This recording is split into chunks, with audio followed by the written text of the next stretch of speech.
नया साल का उमंग, उत्साह और उल्लास है और ऐसे में हमारे साथ हैं पलामू मुख्यालय के विधायक, भाजपा के विधायक आलोक चौरसिया। आलोक जी, नया साल सबसे पहले तो 2020 के लॉकडाउन के बाद 2021 कुछ नया हो, इसकी उम्मीद करते हैं और बहुत सारी शुभकामनाओं के साथ एक सवाल है, 2021 किस रूप में देख रहे हैं जब 2020 लॉकडाउन? धन्यवाद भाई आशुतोष जी। मैं सबसे पहले आप सभी को और इस समस्त डाल्टेंगे विधानसभा पलामू वासियों को मैं नववर्ष की हार्दिक शुभकामना देता हूं और भगवान से कामना करता हूं कि जिस तरीके से 2020 बीता है उस तरीके से 2021 ना बीते, मैं ही कामना करूंगा। और सबों से, ईश्वर से भी मेरा ही कामना है कि सबों को सुख समृद्धि दे, आगे बढ़ने का ज्ञान दे। इस नए वर्ष में मैं ही अपने क्षेत्रवासियों से कामना करूंगा और इसी कामना के साथ सबसे ही कहूंगा कि शांतिपूर्ण तरीके से हम लोग आगे बढ़ने के काम करें।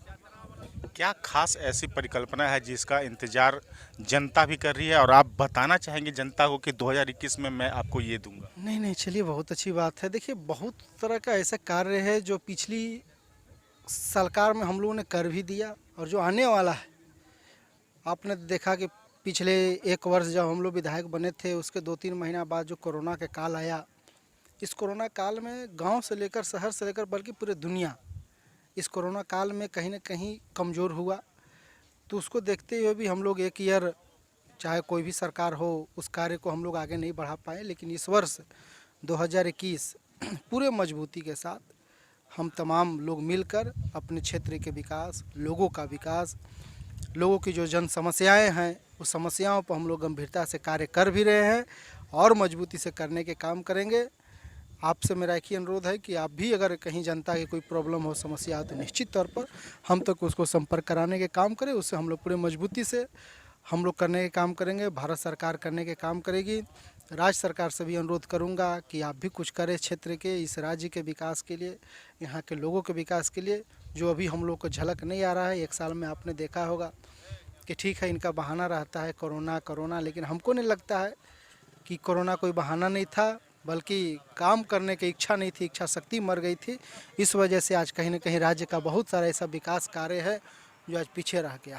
देखिए, विकास कार्य की बात कर रहे हैं और आपने तो उस उन पहलुओं को छू दिया जिसके सवाल हर किसी के मन में है।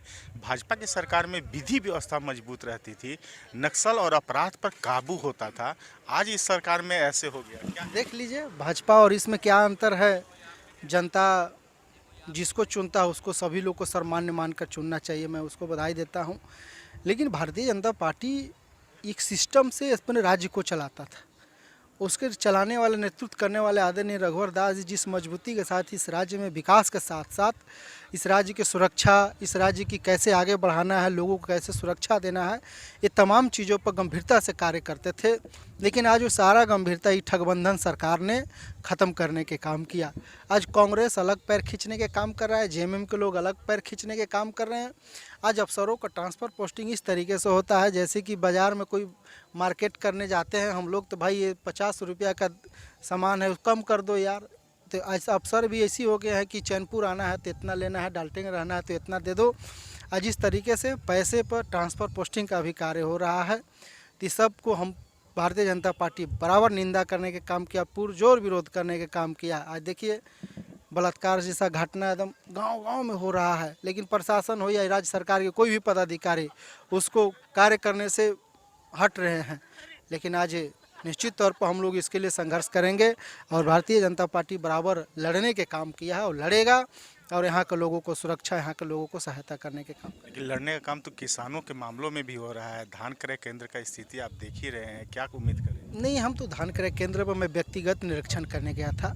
हमने हिदायत किया कि कोई भी हो, किसी व्यक्ति का हो या कोई व्यक्ति हो, उसका कोई नहीं, धान क्रय केंद्र गड़बड़ी होगा, उसका जांच हो, उसमें कमेटी बने, लोगों को अधिक से अधिक सहायता मिले।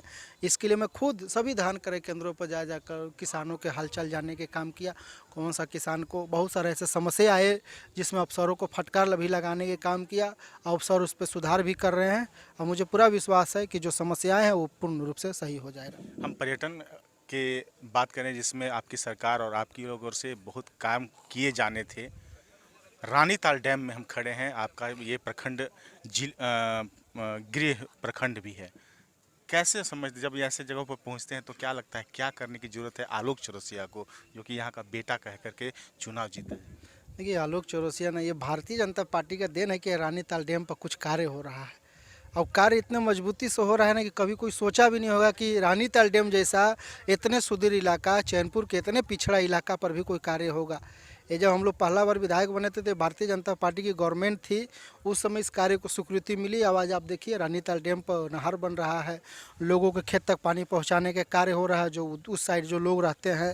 तो ये मत कहिए कि आलोक चौरसिया सदैव गरीबों का रक्षा करता है और बराबर करेगा, और उनका हर चीज़ के लिए, उनका हर समस्या के लिए डटकर अपना आगे बढ़ने के काम करेगा, उसको मदद भी करने के काम करेगा।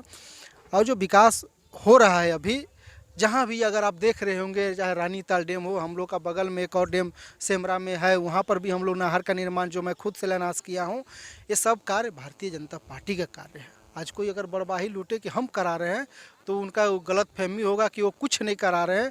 आज पूरे 1 साल में अगर आप किस राज्य के किसी भी कोना में जाइए, सारा कार्य भारतीय जनता पार्टी की योजना है। उस कार्य को आज राज्य सरकार नहीं कर पा रहा है, उसमें भी राज्य सरकार आंगा लगाने के काम कर रहा है।